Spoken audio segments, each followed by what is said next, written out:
गुरुवे नमः। ओम श्री गणेशाय नमः। परमादरणीय श्रद्धेय गुरुवर पवेल जी महाराज जी, आपके चरणों में मेरा कोटि कोटि प्रणाम है। मानव धर्म पर जो मैं बोलने जा रहा था, जो सोचा था, बेटे अच्युत के बात को सुनने के बाद मैंने उस सारी चीजों को एक तरफ कर दिया और जिस प्रकाश को बेटे अच्युत ने दिखाया मैं उस ओर मुड़ गया। जो कुछ भी हम इस पृथ्वी पर देखते हैं उसमें दो विचार सामने आते हैं, एक है सगुण और दूसरा है निर्गुण। कुछ ही व्यक्ति हैं जो सीधे सीधे निर्गुण को समझ जाते हैं, उनमें कबीर है, उसमें हमारे और भी बहुत सारे संत लोग भी हुए हैं। पर निर्गुण को समझना इतना आसान नहीं है। निर्गुण को समझने के लिए सगुण की जरूरत पड़ती है। कल्पना करिए, एक 3 साल का बच्चा है, उसको आप पढ़ाना चाहते हो पहला अक्षर का, अंग्रेजी में उसको पढ़ाना चाहते हो ए। उस छोटे से बच्चे को का से क्या मतलब, उस छोटे से बच्चे को ए से क्या मतलब। उस का को, उस ए को समझाने के लिए आप उसके सामने एक कबूतर रखते हो, एक एप्पल रखते हो। फिर सोचिए, उस निराकार ब्रह्म को समझना क्या इतना आसान है? इसीलिए हमारे ऋषियों ने, हमारे मुनियों ने जो परंपरा चलाई वो सबसे पहले सगुण को चलाई। ये जिंदगी में आगे बढ़ने के आयाम है। कृष्ण को समझना बहुत आसान भी है और बहुत कठिन भी है। गुरुवर, मैं बहुत कुछ नहीं जानता हूँ, जो आधा अधूरा ज्ञान है वो मैं आपके सामने रख रहा हूँ। कहीं कोई त्रुटि हो तो आप सुधारिएगा। मैं अभी लर्निंग की स्टेज में हूँ, मैं आध्यात्म को बहुत नहीं समझ पाया हूँ, जाने की इच्छा जरूर हमारी प्रबल है। ये जो भागवत है, इसमें जितने भी आप प्रसंग सुनते हो, ये प्रभु परमेश्वर के जो साकार गुण है उनको दिखाया गया है। अगर हम इन साकार गुणों को समझ लें, जिनमें सुदामा चरित्र भी है, जिसमें बाल लीलाएं भी है, जिसमें माता के मुंह को खोल करके ब्रह्मांड को दिखाना, कितनी अनगिनत कथाएं हैं जिससे हम इस पूरे ब्रह्मांड को, विश्व को समझ सकते हैं।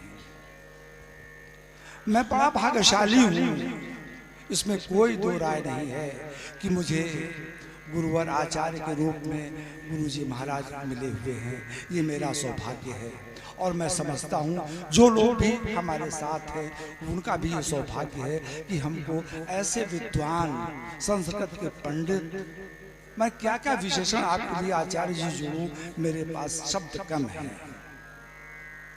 ये जो दिखाया जा रहा है मानव धर्म, ये 1990 में लिखा था। बाद में हमारे साथियों ने इसको विभिन्न भाषाओं में इसका रूपांतरण किया और ये अभी इसका रूपांतरण होता चला जा रहा है। ये पुस्तिका के रूप में लिखा गया है और इसका वितरण निःशुल्क होता है। मैंने जब अपनी प्रार्थना आचार्य जी के सामने रखी, जब मेरे भतीजे पंकज शुक्ला ने फोगला आश्रम में भागवत कराई थी, तो आचार्य जी ने कहा था कि मैं विचार करूंगा। पर गुरु जी की महिमा का मैं कितना वर्णन करूं, इनकी मेरे ऊपर अपार श्रद्धा हुई और आपने जिन लोगों के द्वारा, जो वृंदावन के श्रेष्ठ कलाकार थे, उनको लेकर के इसको तैयार कराया, जिसकी प्रस्तुत होने जा रही है। मैं पुनः गुरुवर के चरणों में अपनी श्रद्धा सुमन अर्पित करता हूं और ज्यादा व्यवधान न उत्पन्न करके आप इस मानव धर्म का जो प्रस्तुति है उसको देखें और आनंद उठाएं। धन्यवाद। लीला की ओर चले। ऋषि नारद हरि भगत शयनी,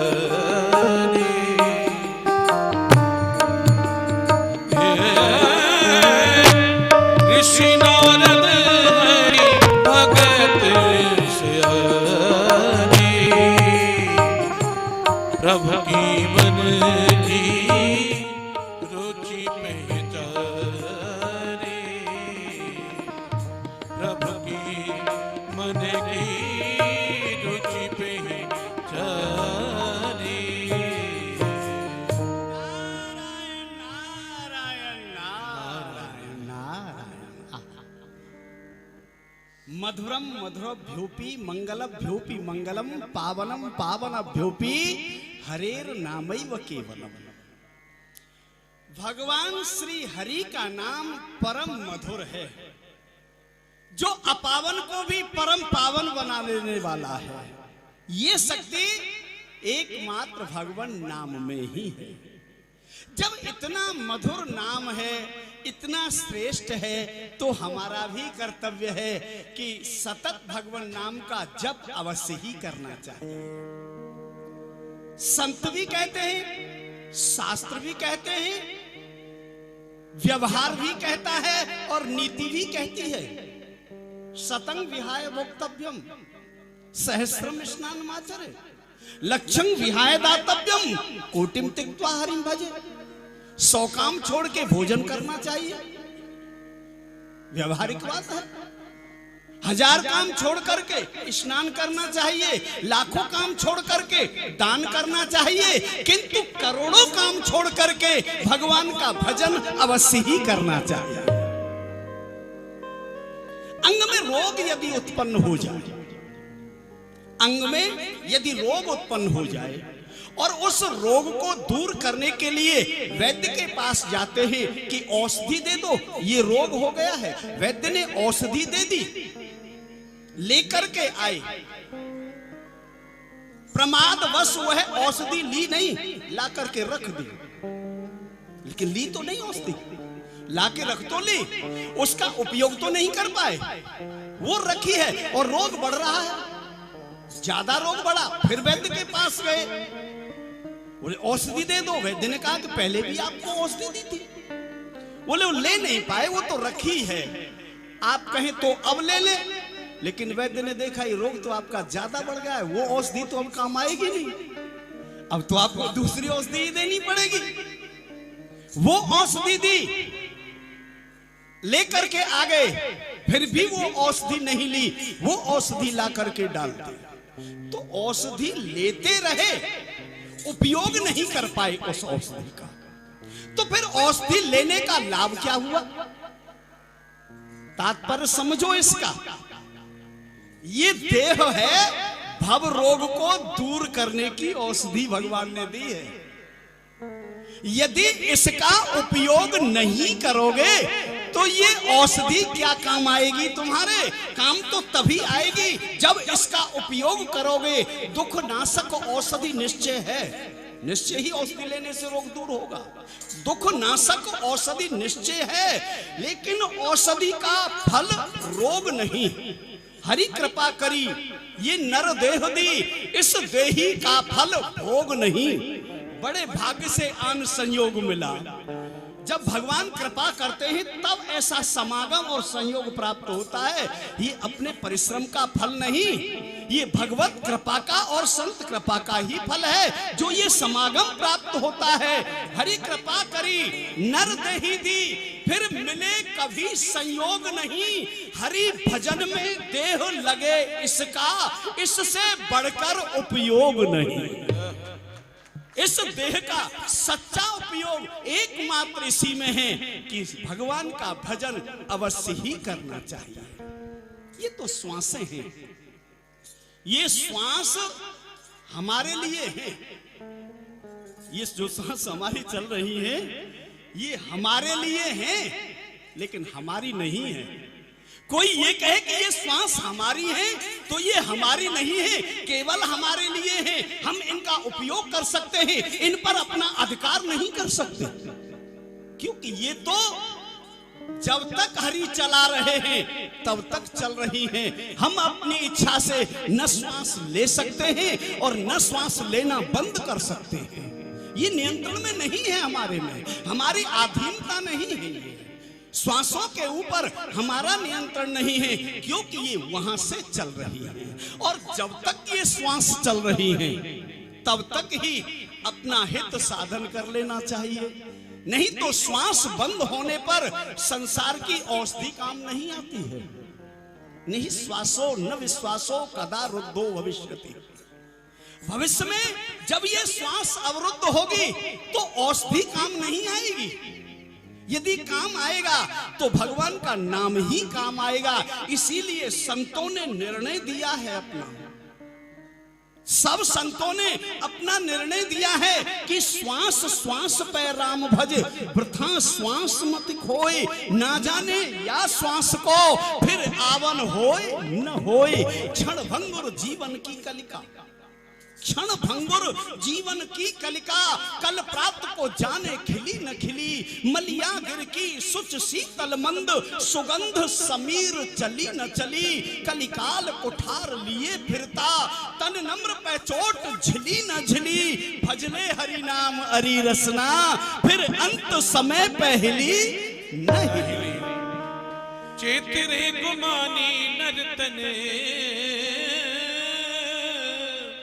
चेतरे गुमानी नर्तन, फिर ना मिले माया संग न चले, माया संग न चले, माया संग न चले।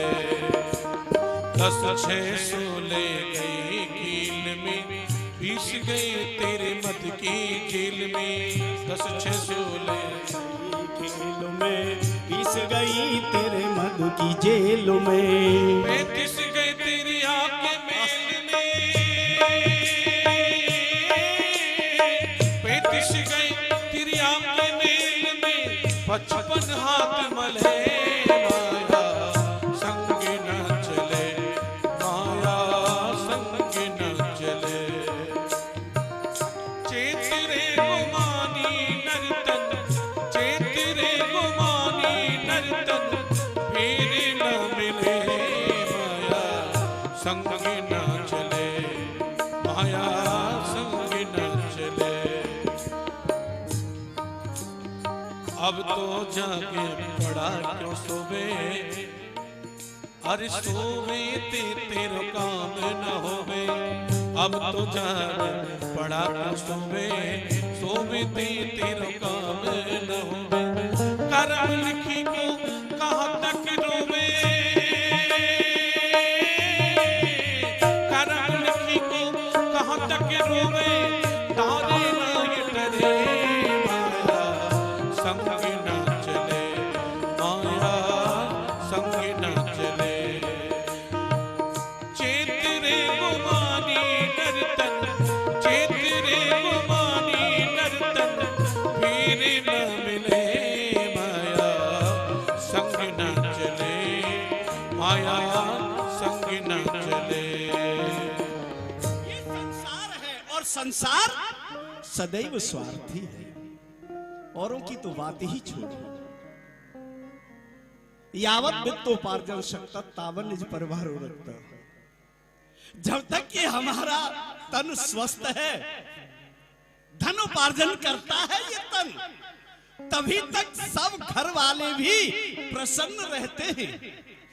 लेकिन पश्चात धावत जर्जर देहे तो क्या हस्र होता है। वार्ताम प्रच्छसि कोपि न गेहे। अरे ताऊ कुशलता भी कोई घर वाला नहीं पूछता है। एक तरफ खटिया में डाल देते हैं और किसी बच्चे को बुलाओ भी कि भैया जरा सुनो, आप ठहरिए, आ रहे हैं, अभी ये काम करके आते हैं, तब सुनेंगे आप। वार्ताम प्रच्छसि कोपि न गेहे। ये संसार स्वार्थी है। निस्वार्थ स्नेह करने वाले, निस्वार्थ प्रेम करने वाले तो एकमात्र भगवान ही हैं। संसार में रहते हैं, विद्या अर्जन करना मनुष्य का कर्तव्य है। अवश्य ही विद्या अर्जन करना चाहिए, लेकिन विद्या का फल क्या है, इस बात पर अवश्य ही विचार कर लेना चाहिए। विद्या अर्जन करके बहुत बड़ा पद पा लेना या बहुत पैसा एकत्रित कर लेना या बहुत संपत्ति बना लेना, बहुत बड़े पद पर पहुंच जाना, ये विद्या का फल नहीं है। ये तो तुमने जो श्रम किया है विद्या अध्ययन करने में, उस श्रम का फल मिल रहा है तुम्हें। विद्या का यथार्थ फल तो वो है कि जिस विद्या के द्वारा भगवान की प्राप्ति हो जाए, वही विद्या सफल मानी जाती है। भगवान श्री कृष्ण महर्षि सांदीपनि जी के पास में विद्या अध्ययन करने के लिए स्वयं चल करके गए थे। लेकिन गए क्यों थे? भगवान स्वयं उनके पास विद्या अध्ययन करने के लिए गए थे। क्यों? उनके गुरुदेव ने आशीर्वाद दिया है, उन्हें प्रार्थना की थी कि गुरुदेव आपकी सेवा में रहा, विद्या अध्ययन नहीं कर पाया, तो गुरुदेव ने अंत समय उनसे वाक्य कहा था कि बेटा, जो शिष्य विद्या अध्ययन करके चले गए हैं, संभव है उनको विद्या का फल नहीं मिल पाए, लेकिन तूने सेवा की है तो तुझे विद्या का बिना पढ़े ही फल अवश्य मिल जाएगा, अर्थात स्वयं भगवान तुझे अवश्य मिल जाएंगे। ये विद्या का फल है। भगवत प्राप्ति हो जाना, सत्संग प्राप्त हो जाना या भगवान की ओर मन लग जाना, ये विद्या का ही फल है। प्रभु जब कृपा करते हैं, संयोग बनाते हैं, तभी ऐसे संयोग प्राप्त होते हैं। और फिर संत तो कहते हैं कि जब ऐसा अवसर मिल जाए तो फिर उसे हाथ से नहीं जाने देना चाहिए। का वर्षा जब कृषि सुखाने, समय चूक पुन का पछताने। अरे जब खेत उजड़ कर सूख गया तो जल आए क्या होता है, जब समय पड़े पर चूक गए फिर पछताए क्या होता है। ऐसा संयोग मिल गया है, ऐसे अवसर मिलते हैं कि जहां धाम है, नाम है, रूप है और लीला है, अरे सब कुछ तो प्राप्त हो रहा है। तो ऐसे अवसर से लाभ अवश्य ही उठा लेना चाहिए, अवश्य ही लेना चाहिए। नारायण नारायण नारायण। संसार का तो अब तक भ्रमण करते ही रहे हैं हम। मानवों को जहां तक हमने देखा है, सब अपने स्वार्थ में लगे हुए हैं। मानव का जो धर्म है, उस धर्म के प्रति किसी का अनुराग नहीं रहा है। सब अपने उस मानव धर्म को छोड़ करके दानव धर्म की ओर प्रवृत्त हो रहे हैं। अरे ये राक्षस धर्म तो राक्षसों का चलाया हुआ है। हिंसा करना ये मानव का धर्म नहीं है। स्वार्थ की सिद्धि किसी से कर लेना ये मानव का धर्म नहीं है। मानव का धर्म स्वार्थ नहीं, परमार्थ है। लोगों से खाना नहीं, लोगों को खिलाना ही, परोपकार करना ही ये मानव धर्म है। परोपकाराय पुण्याय पापाय परपीर। परोपकार ही पुण्य है और परोपकार ही यथार्थ में मानव धर्म है। और इस मानव धर्म से यदि मानव विमुख हो जाएगा, मानव से धर्म अलग हो जाएगा, तो फिर मानव के पास रह ही क्या जाएगा। फिर तो वो मानव नहीं, वो दानव ही बन जाएगा। इसलिए भगवान से प्रार्थना करते हैं कि चल करके प्रभु आप एक बार देखें तो सही, इस मानव को आप धर्म की ओर प्रवृत्त करें। बस नारद का तो काम ही यही है। जो जीव भगवान की ओर से विमुख हो रहे हैं, उनको भगवान की ओर ले जाना या फिर स्वयं भगवान को उन जीवों की ओर ले जाना, बस यही नारद का काम है। नारायण नारायण नारायण। संसार देखा है, स्वर्ग और नरकों का दिग्दर्शन हमने अपने नेत्रों से किया है। बड़ा कष्ट होता है जब जीव नरक में जाकर के बड़े कष्ट भोगता है। वो दृश्य इन नेत्रों से देखा नहीं जा। कितने दुख पा रहे हैं नरक में पड़े हुए जीव। और जब उनके कष्ट को देख करके स्वर्ग की ओर हमने देखा है तो वहां लोग बड़े ही सुख और शांति के साथ में, वैभव के साथ में अपना जीवन व्यतीत कर रहे हैं। लेकिन वेद तो कहते हैं कि परमात्मा तो समदृष्टि सब पर रखने वाले हैं, उनकी तो समदृष्टि होती है। लेकिन इस स्वर्ग और नर्क को देख करके मन में शंका होती है कि भगवान की समदृष्टि कहां है। एक ओर तो लोग नर्क में पड़े हुए दुख पा रहे हैं और एक ओर स्वर्ग में सुख पा रहे हैं। ये कैसी भगवान ने दो तरह की सृष्टि बनाई है। और इस शंका का निवारण तो स्वयं नारायण ही कर सकते हैं और कोई नहीं कर पाएगा। तो इस समय क्षीर सागर में ही नारायण भगवान के समीप चलूं, वही जाकर के इस शंका का निवारण होगा। नारायण नारायण नारायण। गावत हरि गुण परम हुलासा, गावत हरि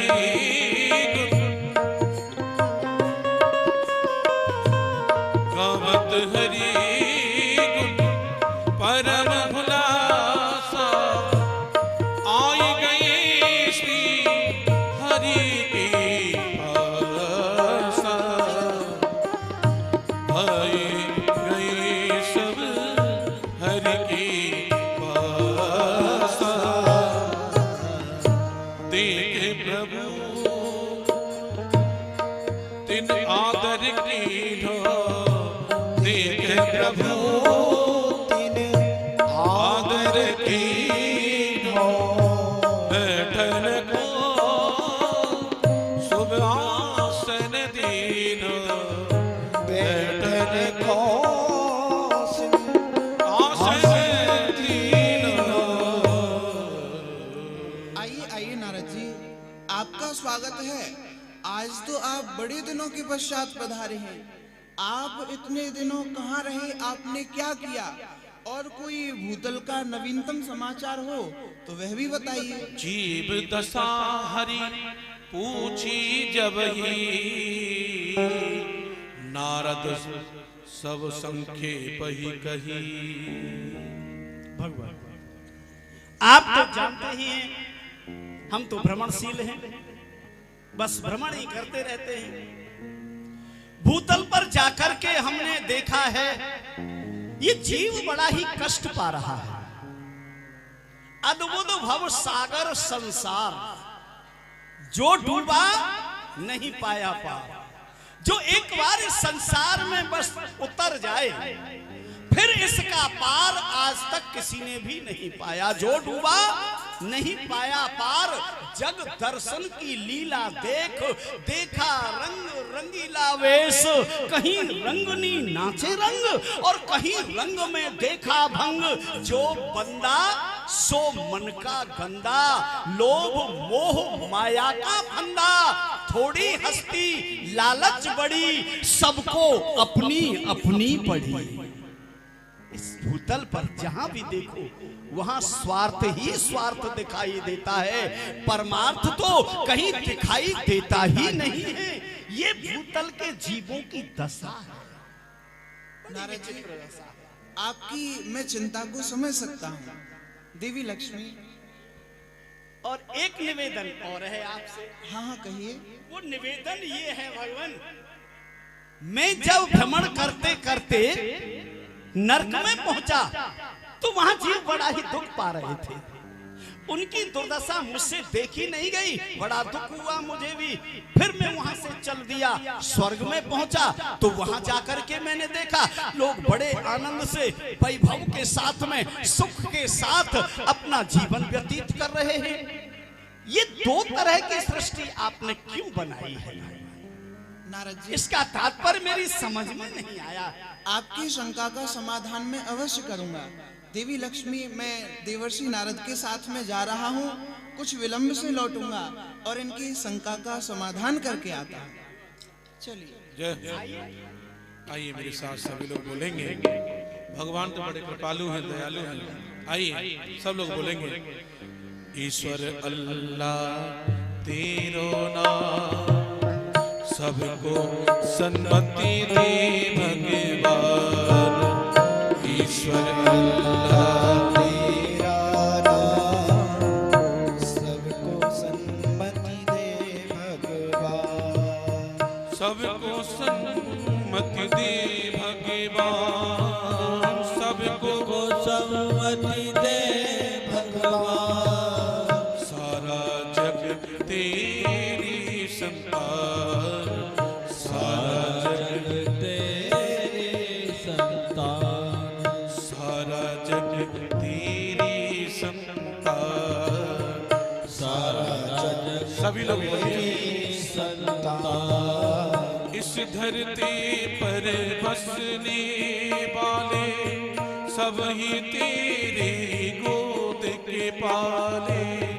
इस धरती पर बसने वाले सब ही तेरे गोद के पाले इस धरती पर बसने वाले सब ही तेरी गोद के पाले सब ही तेरी गोद के पाले कोई नीचे न कोई महान सबको सन्मति दे भगवान कोई नीचे न कोई महान सबको सन्मति दे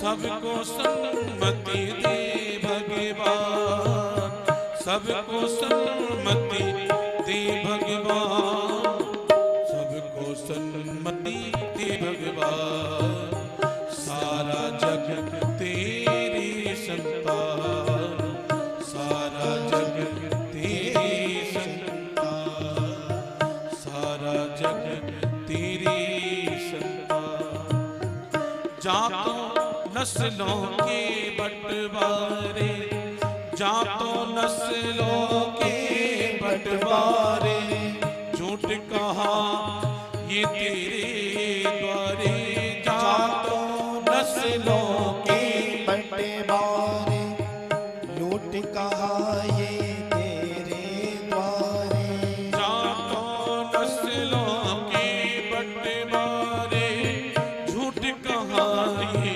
तेरे द्वारे झूठ कहा ये तेरे द्वारे तेरे लिए सब एक समान सबको सन्मति दे भगवान तेरे लिए सब एक समान सबको सम्मति दे भगवान सबको सन्मति दे भगवान सबको सम्मति दे भगवान सारा जग तेरी संतान सारा जग तेरी संतान सारा जग तेरी संतान सारा जग तेरी संतान जन्म का कोई मूल नहीं जन्म मनुष्य का तोल नहीं जन्म का कोई मोल नहीं है जन्म मनुष्य का तोल नहीं है सभी लोग बोलेंगे क्या जन्म का कोई मोल नहीं जन्म का कोई तोल नहीं जन्म का कोई मोल नहीं जन्म का मनुष्य का तोल नहीं जन्म मनुष्य का तोल नहीं कर्म से है सबकी पहचान सबको सन्मति दे भगवान कर्म से है सबकी पहचान सबको सम्मति दे भगवान सबको सन्मति दे भगवान सबको सन्मति दे भगवान सारा जग तेरी संतान सारा जग तेरी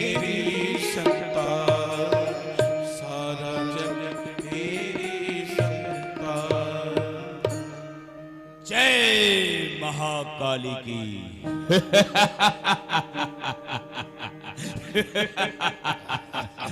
आज हमारे लिए बहुत सुंदर काम मिला, जो कि आज हमने 10 व्यक्तियों की हत्या की और उससे जो हमें पैसा मिला उससे मैं ऐश करूंगा, मजे करूंगा। आज मैंने मारे हैं निर्बोध लोग, काम अपना पूरा करके और पैसा कमाया है। हाँ, ऐसे जीवन में कैश को उड़ाया खूब। हाँ, मैंने कैश को उड़ाया खूब, आतंक का साया इस देश पर पाया है। हम शरण लेते हैं बड़े बड़े लीडरों की, जो कि चुनावों में हमसे काम करवाया है। दहशत का दूसरा रूप है हमारा नाम। आतंक का साया इस देश भर में फैलाया है। आज हमने 10 निर्दोष लोगों की हत्या की, उससे जो पैसा मिलेगा उससे हम ऐश करेंगे और मजे करेंगे। अब कोई दूसरा काम भी नहीं करेंगे। अब चलते हैं और देखते हैं अपना कोई नया ठिकाना। जय मां भवानी की। ऐसा चलेंगे। देख तेरे इन संसार की हालत क्या हो गई भगवान, कितना बदल गया इंसान, कितना बदल गया इंसान, कितना मोहित भैया जिंदाबाद, मोहित भैया जिंदाबाद, मोहित भैया जिंदाबाद जिंदाबाद। जिंदाबाद। देख तेरे संसार की हालत भैया जैसे हो, हमारा नेता कैसा हो, मोहित भैया जैसा हो, मोहित भैया, जिंदाबाद, मोहित भैया, जिंदाबाद, मोहित भैया, जिंदाबाद, हमारा नेता कैसा हो, मोहित भैया जैसा हो, मोहित भैया जैसा हो, मोहित भैया जैसा हो। चुनावों का समय चल रहा है। यहाँ मीटिंग के लिए पधारे हैं हमारे नेताजी। सभी लोगों के स्वागत में खड़े हुए उनका स्वागत किया। विचार विमर्श होने लगा चुनावों के ऊपर। कहो, कुछ कहना चाहती? नेताजी, इस बार का जो चुनाव है बहुत ही कठिन है। हम अपना पूरा प्रयास कर रहे हैं और बाकी आप बताइए हम क्या करें। No problem. किस बात की प्रॉब्लम है? अरे भाई, यदि यह गड़बड़ी इन चुनावों में नहीं होगी तो फिर कहां होगी? हार जीत का जो माहौल है ये तो परिवर्तन होता रहता है, बदलता रहता है। किंतु हम जैसे नेताओं के लिए ये सब टेंशन लेने की जरूरत नहीं है, क्योंकि नेतागिरी जो की जाती है वह माइंड से की जाती है। और यदि तुम्हारा माइंड काम नहीं कर रहा है तो नेता बनना बेकार है। और फिर रही बात चुनाव जीतने की, तो चुनाव तो मुझे जीतना है, किसी भी कीमत पर चुनाव जीतना है। क्योंकि चुनाव जीतने के बहुत से क्रमबद्ध तरीके मेरे पास हैं। कौन कौन से? ध्यान से सुनो। पहला तरीका, दंगा करवा करके। यदि वोटों को अपनी ओर खींचना है तो सबसे पहले दंगा। दंगा कौन करवाएगा? हम करवाएंगे। और जब दंगा हम करवाएंगे, दंगा करवाने से जब लोग बेहाल हो जाएंगे तो उन्हीं के बीच में जाकर के हम सहानुभूति जताएंगे। और जब सहानुभूति जताएंगे तो लोगों की समझ में हमारी है बैंक की, वोटिंग की जो राजनीति है ये समझ में नहीं आएगी, फिर हमें जीतने से कौन रोक सकता है।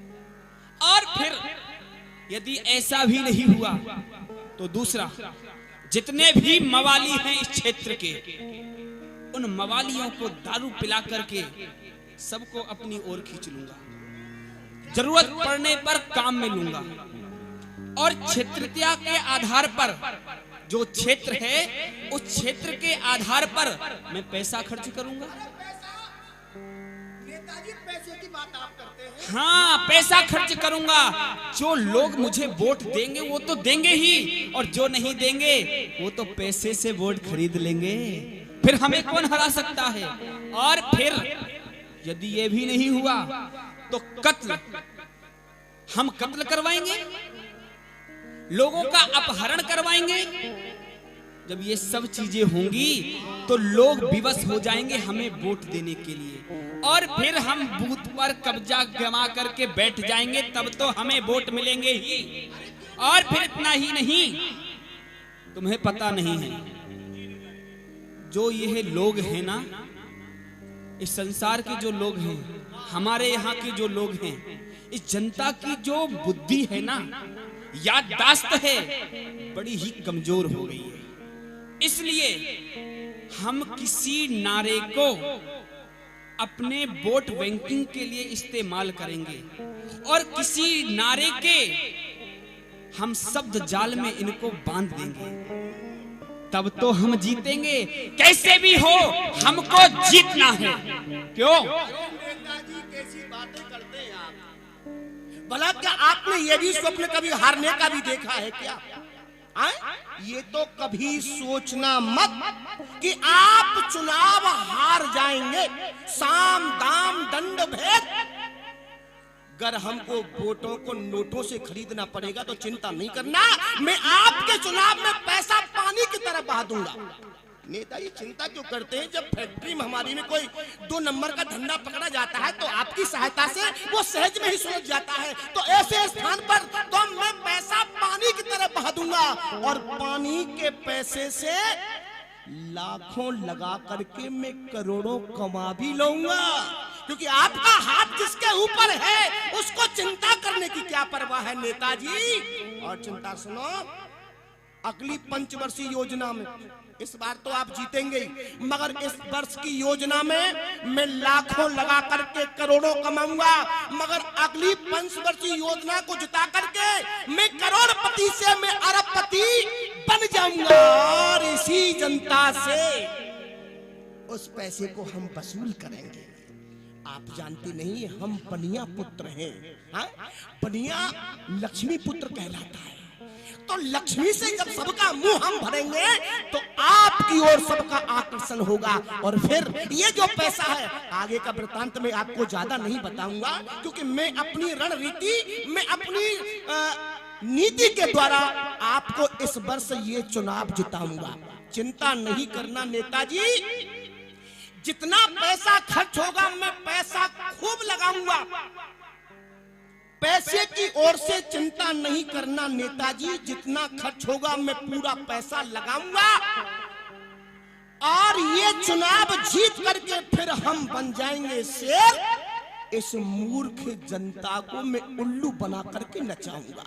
कैसे? आप जानते नहीं है, टोल टैक्स चोरी कर, सेल टैक्स चोरी कर, इस शासन प्रशासन को हम अपने ठिंगा पर बिठाएंगे। और 2 नंबर का जो धंधा है, नकली दवाइयां चलाना, बहुत से ऐसे वस्तु हैं जिनमें नकली पदार्थ मिलाना, उनको बड़े हिसाब से बेचना, हम क्या करेंगे? धनिया में लीद, धनिया में लीद फैक्ट्री बहुत बड़ी है, इस धनिया में लीद और मिर्चों में ईट पीस, पशुओं की चर्बी हम घी में मिलाएंगे। और ये जनता भोली भाली है, हम अपनी दुकान से पूरी जनता को खूब खिलाएंगे। इसलिए सबके मन को हम सहज में जीत लेंगे और इस वर्ष हम आपको चुनाव जिताएंगे। चिंता नहीं करना आप नेताजी। अरे क्या मास्टर जी, क्या विचार है तुम्हारा? नेताजी नेताजी आप चिंता ना करें, कानून व्यवस्था मैं पूरी संभालूंगा। आपके लोगों ने आपके लोगों ने जो कत्ल किया है, उन कत्लों के स्थान पर आपके विरोधियों को उस केस में फंसा दूंगा और आप चुनाव जीत जाएंगे। लेकिन अरे सेठ जी, आप और हम तो सब एक ही हैं। लेकिन थोड़ी सी एक बात है नेताजी, इधर आइए, थोड़ा मेरा प्रमोशन का ध्यान रखना और थोड़ा नो प्रॉब्लम, नो प्रॉब्लम, चिंता मत करो।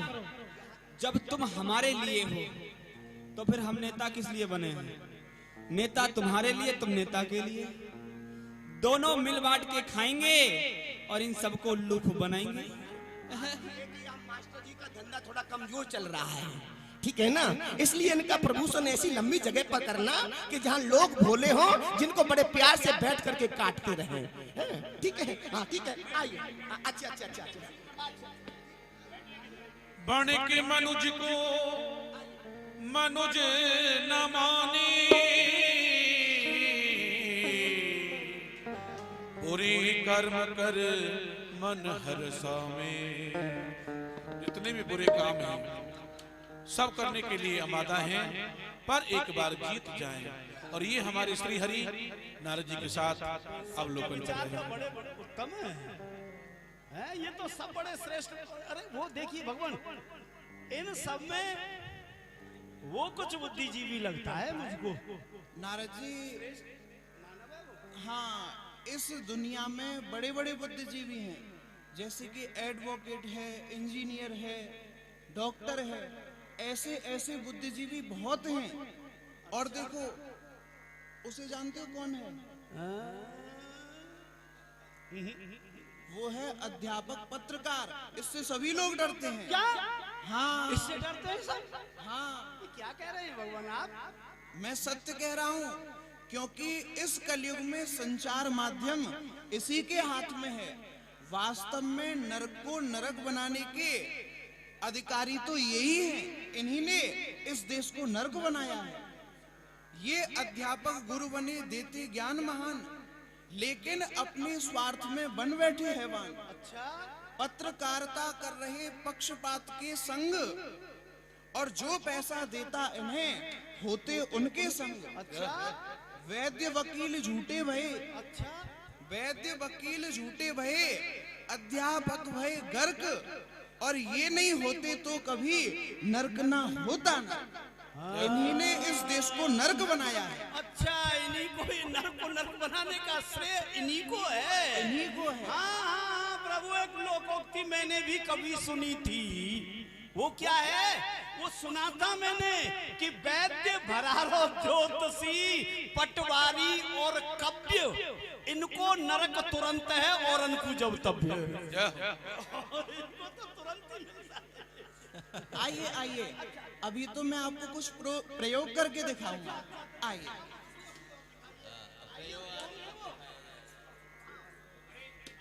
नेताजी, मैंने आपकी स्तुति में एक पुस्तक लिखी है, कहिए तो मैं आपको पढ़कर सुना दूं।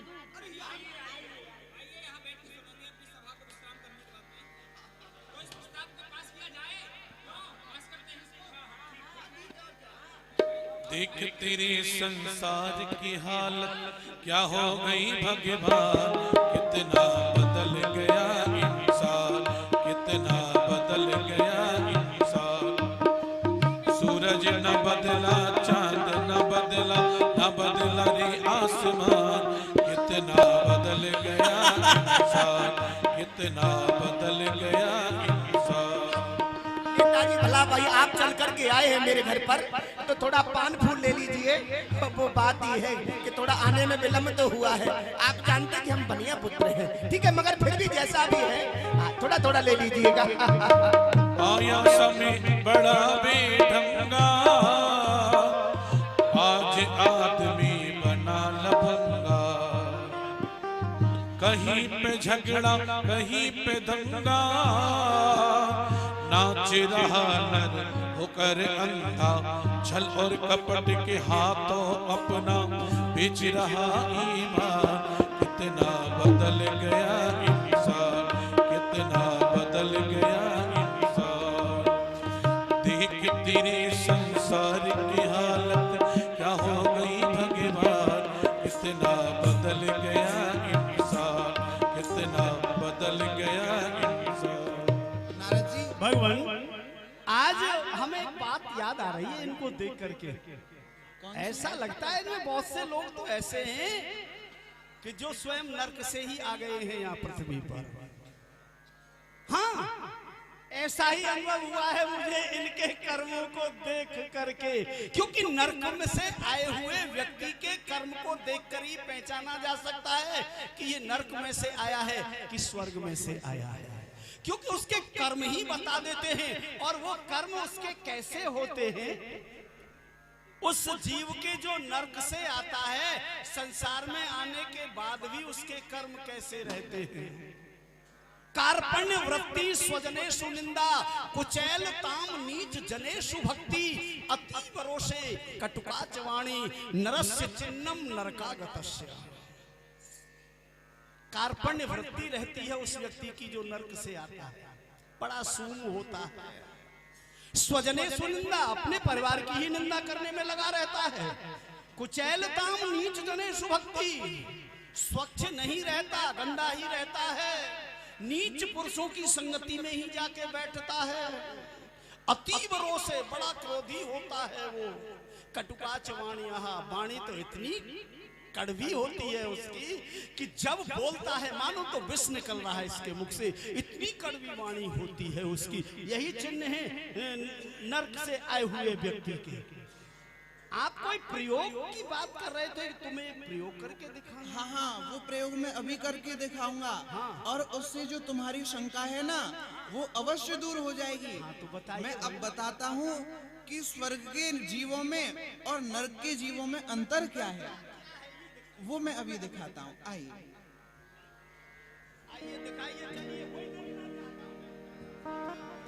कोई लाख करो चतुराई रे, हो कोई लाख करो चतुराई रे, करम का लेके मिटे ना रे भाई, करम का लेके मिटे ना रे भाई।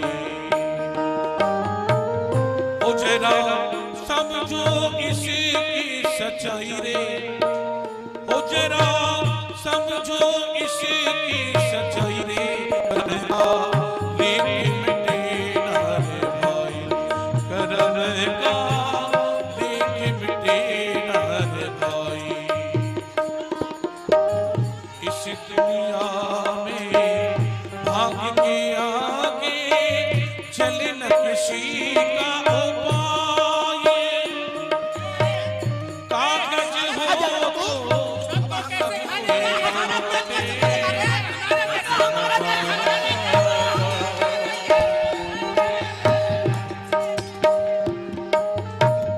इस दुनिया में भाग्य के आगे चले न किसी का उपाय। आज कागज हो तो सब कोई बाँचे, कर्म न बाँचा जा। एक दिन इसी किस्मत के कारण बन गई थी रघुराई रे, करम का लेके मिटे ना रे भाई, करम का लेके मिटे ना रे भाई। हे नारायण, ये नर्क के जीवों का कैसा व्यवहार आपने दिखाया है। इनके हाथों में आपने चम्मच तो बांध दी, हाथ इनके मुड़ नहीं पा रहे थे, और भोजन को खाने के लिए चेष्टा कर रहे थे, लेकिन मुख में नहीं जा रहा था इनके एक दाना भी। और मन में शंका क्या हुई कि कहीं ये दूसरा सारा भोजन न कर जाए, मैं रह जाऊं, मैं भूखा रह जाऊंगा, ये खा जाएगा, वो सोचता है ये खा जाएगा, वो सोचता है ये खा जाएगा, और इसी आशंका में अपने आप ही सारे लड़कर के मर गए। ये तो बड़ा दृश्य अच्छा नहीं था। मैं ये अभी जीव दशा देखी तब नहीं, जीव की दशा देखी कि नरक में पड़ा हुआ है तो भगवान को भी बड़ा कष्ट हुआ। जीव दशा देखी तब नहीं, नैन नीर भर आयो तब ही, क्योंकि जीवन में हरि नाम न गाए, जीवन में हरि नाम न गाए, बुरे कर्म कर नरके सिधाए। यहाँ मन नहीं लग रहा भगवान। ये आपने देखा था ना, ये नरक है, ये वही दुष्ट हैं। और अभी मैं आपको दिखाता हूँ, आपकी अभी शंका दूर करनी है। अब आपको मैं दिखाता हूँ कि सज्जन व्यक्ति कैसे होते हैं। आइए अब स्वर्ग में चले। हाँ आइए। चलिए अब स्वर्ग की दशा देखा। संत कृपा से भगवान स्वर्ग में लेकर के गए देव ऋषि नारद जी को। तो वहां देखा क्या, संत कृपा ते हरि गुण गाया, गाय गाय तब स्वर्ग सिधाया, काहे मनवा धीरज खोता, ना के काहे को रोई, काहे मनवा धीरज खोता, काहे तो ना के रो, अपना सोचा कभी नहीं होता, भाग्य करे सो, अपना सोचा कभी नहीं होता, भाग्य करे सो हो। चाहे हो राजा चाहे भिखारी, चाहे हो राजा चाहे भिखारी, ठोकर सभी ने यह खाई रे करम का, लेकिन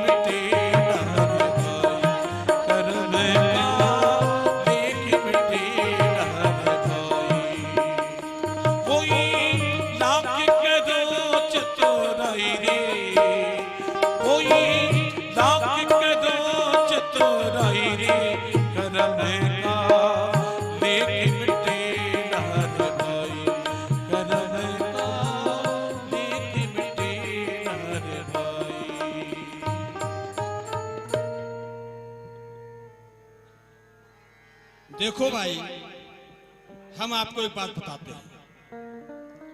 जीवन में जीने के लिए दो वस्तु आवश्यक होती है। वह कौन कौन सी हैं? पहले तो भोजन और दूसरा ऑक्सीजन। वो कैसे? दुनिया में चाहे छोटे से छोटा अथवा बड़े से बड़ा कोई मनुष्य हो, चाहे कोई जीव जंतु हो, चाहे कोई पशु पक्षी हो, वह सूर्य नारायण की किरणों से अपना स्वयं भोजन नहीं बना सकता। उस ईश्वर ने यह अधिकार मात्र पौधों को दिया है। पौधे ही सूर्य की किरणों से अपना भोजन बना सकते हैं और पौधे ही बड़े होकर के वह वृक्ष बन जाते हैं, जिससे कि वह ऑक्सीजन प्रदान कर देते हैं। इसलिए प्रत्येक मानव को वृक्ष लगाने चाहिए और अपने बच्चों की तरह उनका पालन पोषण करके उनको बड़ा करना चाहिए। हमारा मत तो ये है। आपने सत्य कहा। देखो, जीवों का विकास धीरे धीरे बढ़ रहा है और इन जीवों में सर्वश्रेष्ठ जीव है मनुष्य, क्योंकि कुछ ना कुछ ज्ञान तो जीव को अवश्य होता है। सर्वश्रेष्ठ ज्ञानी है तो वह है मनुष्य, क्योंकि जो मनुष्य का हृदय, मनुष्य का जो मस्तक होता है वह एक कंप्यूटर होता है। और इस प्रगति ने मनुष्य प्रजाति को किस लिए प्रकट किया है? क्योंकि आप इंसान को देख रहे हो ना, इस संसार की कितनी हालत बिगड़ चुकी है। क्योंकि आदमी को देखकर ये इंसान एक इंसान से प्रेम करता है, परंतु आदमी से आदमी क्यों प्यार करता है आदमी, और आदमी को आदमी क्यों मार देता है आदमी? आदमी को देखकर जी रहा है आदमी, और आदमी के जिस्म से खून को पी रहा है आदमी। इस संसार की हालत ऐसी हो गई है, इंसान जानता है कि इंसान से इंसान प्रेम करता है, पर भाई ये हिंदू मुस्लिम सिख ईसाई ये कुछ नहीं, हमारा सिर्फ है तो एक सनातन धर्म है। और ये हमारा सनातन धर्म युग युगों से चलता आ रहा है और चलता रहेगा। ये हमारा जो कुछ है सनातन धर्म है। क्योंकि हिंदू मुस्लिम सिख ईसाई आपस में हम सब भाई भाई, परमात्मा के पास से हम एक हैं। हमारा धर्म मजहब जो कुछ बना है यहाँ आकर के बना है, परंतु मुसलमान के लिए और हिंदू के लिए सनातन धर्म एक है, एक था और एक ही रहेगा। अपने सनातन धर्म की रक्षा करनी चाहिए। ये इंसान का धर्म है। हम एक ही पिता की हैं, दो संतान, एक बना हिंदू तो एक मुसलमान। कोई कहे अल्लाह, ये कोई कहे अल्लाह और कोई कहे राम, एक बना हिंदू तो एक मुसलमान। हम एक ही पिता की दो संतान हैं। हमें यहां करके भेद हो गया है। तो मैं तो यही कहता हूं कि आपस में एक व्यक्ति के त्यागने से यदि परिवार का भला होता है तो इस व्यक्ति को त्याग देना चाहिए, और परिवार को त्यागने से एक नगर का भला होता है तो उस परिवार को त्याग देना चाहिए, और नगर को त्यागने से अपने प्रदेश का भला होता है तो उस नगर को त्याग देना चाहिए, और प्रदेश को त्यागने से अपने भारत वर्ष का भला होता है तो उस प्रदेश को त्याग देना चाहिए। मैं तो यहाँ तक कहता हूँ कि अपने प्राणों की आहुति देने से अपने सनातन धर्म की रक्षा होती है, तो अपने प्राणों को भी त्याग देना चाहिए। ये मानव का धर्म है और यही हमारा सनातन धर्म है। इसलिए जीव को अपने सनातन धर्म की तरफ ध्यान देना चाहिए। मेरा तो यही मत है। बोलो सनातन धर्म की जय हो, सनातन धर्म की जय हो, सनातन धर्म जिंदाबाद।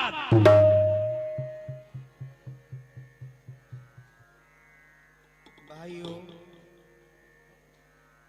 आप सब सच कहते हैं कि हमारा जो ये सनातन धर्म है इसकी रक्षा और सुरक्षा करना मानव जाति का ये कर्म है।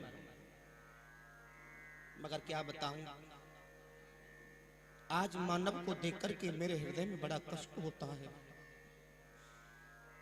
कि विधाता ने न जाने कौन से पुण्य के प्रभाव से इस इंसान को मानव बनाकर के पृथ्वी पर भेजा कि मेरा जाकर के तू भजन करना, मेरी साधना करना।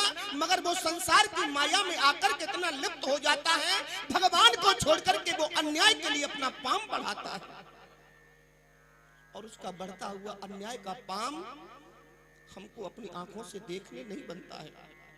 उसे देख करके मन में कष्ट होता है कि विधाता ने इसको मानव बनाया, मगर वारे अज्ञानी मानव भगवान को भूल कर छोड़ करके भगवान को बिल्कुल इतना भूले बैठा है कि तू पाप की ओर अपना पाम बढ़ाता है। धन के लिए यहाँ तक कि अपना धर्म बेच करके तू खाता है। क्या रे मानव, तू संसार की एक वृक्ष रूपी डाली पर बैठा है और उसी डाली को तू उस कुल्हाड़े से काट रहा है। मानव जाति का विनाश तो होगा ही, मगर ऐसा व्यक्ति इस विधाता की बनाई हुई सृष्टि का भी विनाश कर देता है। भाइयों, आज भी मानव की भलाई के लिए कुछ मानव कार्य करते हैं, जैसे कि आप देख रहे हैं, वह वृद्ध महिला मानव की भलाई के लिए भूखों को खाना देती है और बच्चों को सहारा देती है और कहती है, यही गुनगुनाती रहती है, परहित सरस धर्म नहीं भाई।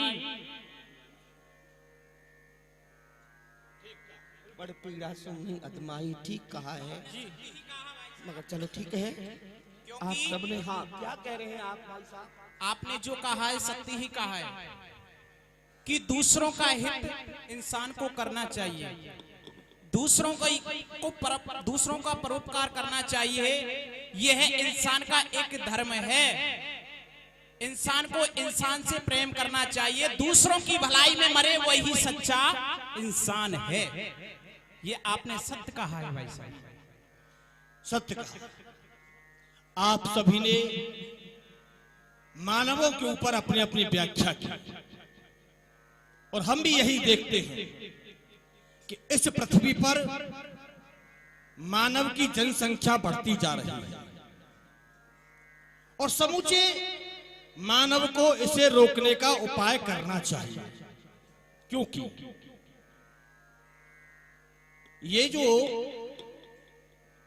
मानव है, यह बड़ी, मानव की जो जनसंख्या है वह बड़ी मूर्ख है।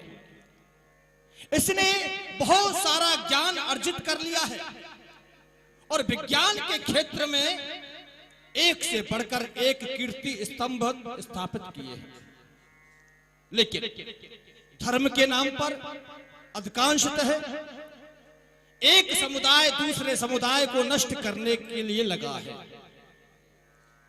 भारतवर्ष में सनातन धर्म, अरब में इस्लाम धर्म, यूरोप में क्रिश्चियन धर्म आदि आदि सभी धर्मों ने ईश्वर को माना है, परंतु अपनी अपनी बुद्धि के अनुसार, अपनी अपनी संस्कृति के अनुसार उस ईश्वर के नाम को अलग अलग कर दिया है। मानव जाति की समझ में यह नहीं आता कि जो शक्ति है वो एक ही है।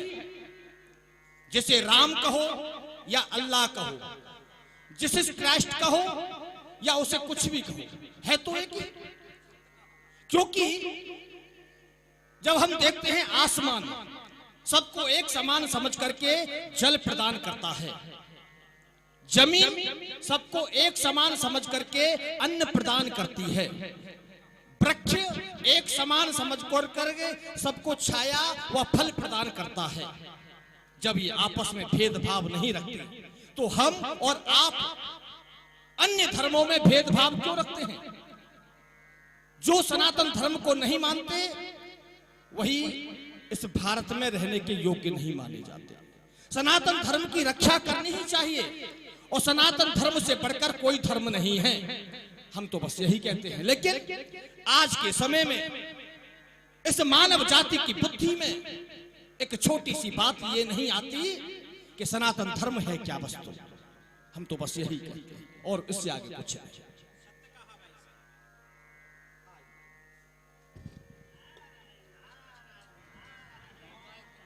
सभी लोग राम रहीम में अंतर लाई, राम रहीम में अंतर लाई, एक है वो हम सबका साई, एक है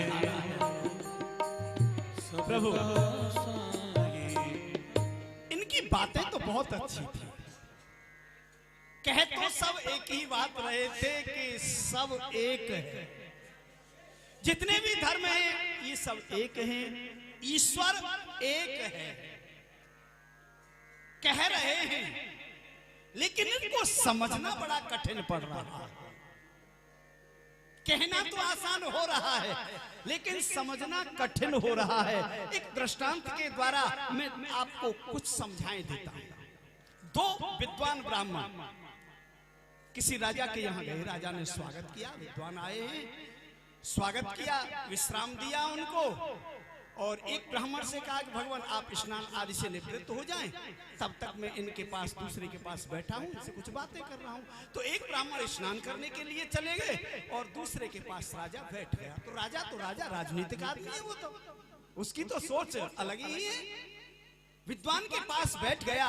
एक विद्वान स्नान करने चले गए, उनसे बोला कि आप लगता है बहुत बड़े विद्वान हैं, श्रेष्ठ हैं आप, लेकिन आपके जो साथ में हैं वो दूसरे जो स्नान करने गए वो भी तो बहुत बड़े विद्वान होंगे। तो वो ब्राह्मण बोले विद्वान कहाँ हैं वो, हम तो उसे अपने साथ में ले आए हैं, इसलिए एक से भले दो हैं इसलिए ले आए, विद्वान तो हम ही हैं, वो विद्वान नहीं है।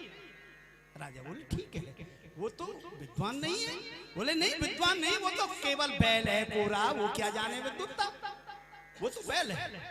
ठीक है, अब तब तक वो स्नान करके आ गए, जो विद्वान स्नान करने गए थे वो आकर के बैठ गए। जो पहले विद्वान जिनसे राजा वार्ता कर रहा था, अब वो स्नान करने के लिए चले गए। राजा ने वही प्रश्न उस विद्वान से प्रारंभ कर दिया। बोले आप तो विद्वान हैं, लेकिन आपके साथ में जो दूसरे हैं वो भी तो श्रेष्ठ विद्वान होंगे, तभी तो आप उन्हें अपने साथ में ले गए। अरे वो काय का विद्वान है? ब्राह्मण बोले वो काय का विद्वान है, वो तो घोड़ा है कोरा, निरा घोड़ा है, उसको तो हम अपने साथ लेकर के चल रहे हैं। राजा ने कहा कोई बात नहीं, दोनों की बात सुन ली, स्नान कर लिया उन्होंने, दोनों अपने नित्य कर्म से निवृत्त होकर के आ गए। राजा ने कहा चलिए भगवान आप भोजन कर लीजिए। राजा ले गए, दोनों के आगे पत्तलें तो डाल दी, लेकिन पत्तल पर रखा क्या, एक के आगे उसने भूसा रख दिया और एक के आगे घास रख दी। ब्राह्मण बोले कि हमारा अपमान। राजा बोला भगवान मैं अपमान नहीं कर रहा हूं, मैं नहीं जानता था कि आप कौन हैं, मैं तो यही समझता था कि आप विद्वान हैं। परिचय तो आप दोनों ने ही एक दूसरे का मुझे दिया है। वो कहते हैं कि वो बैल है, वो कहते हैं कि वो घोड़ा, ये परिचय तो आपने ही दिया है। तो घोड़े के लिए घास है और बैल के लिए भूसा, ये तो आपने परिचय दिया है। यही है, बात तो सब करते हैं लेकिन उसे मानते नहीं है। पर राजा ने कहा कि पहले सब आप एक तो हो जाओ, पहले एक हो जाओ, तब आप किसी से काम ना करो कि हमें सम्मान प्राप्त हो। जब तक आप अलग अलग रहेंगे, विचार अलग अलग रहेंगे, तब तक सम्मान कहाँ हो पाएगा। किसी अंधे के समूह में हाथी पहुंच गया। अंधों ने सोचा कि हाथी कभी हमने देखा तो है नहीं, नेत्र नहीं है, लेकिन अनुभव कैसे हो, बोले छू के अनुभव कर लेंगे कि हाथी होता कैसा है, छूने से ही हमें तो सब अनुभव हो जाता है।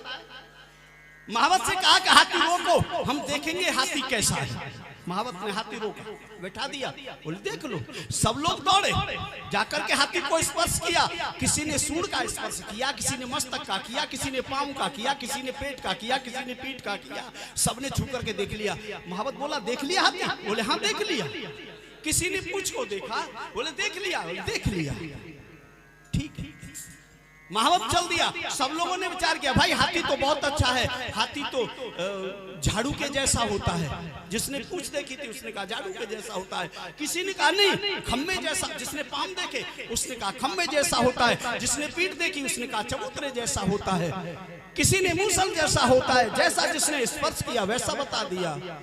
तो सब में आपस में विरोध हो गया कि नहीं ऐसा है, वो कहे नहीं ऐसा है, वो कहे नहीं ऐसा है। अब निर्णय कैसा हो?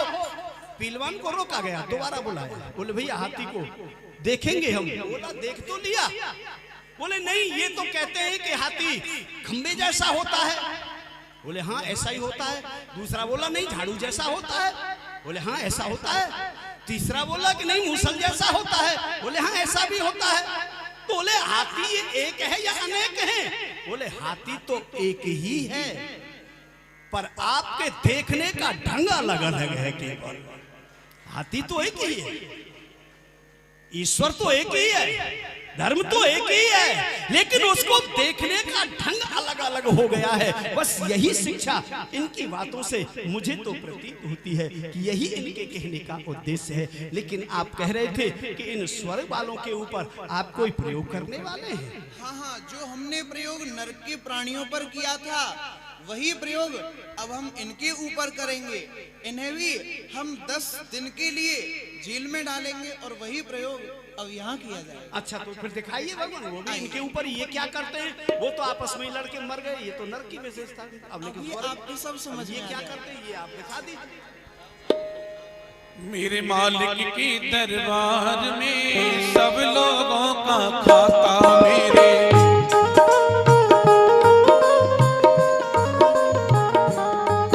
हाँ जैसी जिसकी करनी होती वैसा ही फल पाता। जैसे जिसकी करनी होती वैसा ही फल पाता।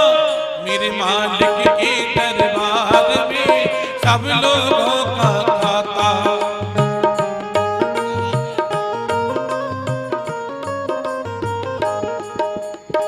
क्या राजा क्या संत गृहस्थी, क्या राजा क्या रानी, क्या साधु क्या संत गृहस्थी, क्या राजा क्या रानी।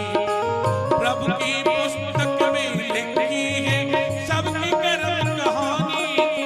वह ही सबके जमा कर चुका, वह ही सबके जमा कर चुका, सही हिसाब लगाता। मेरे मालिक के दरबार में सब लोगों का खाता। मेरे मालिक के दरबार में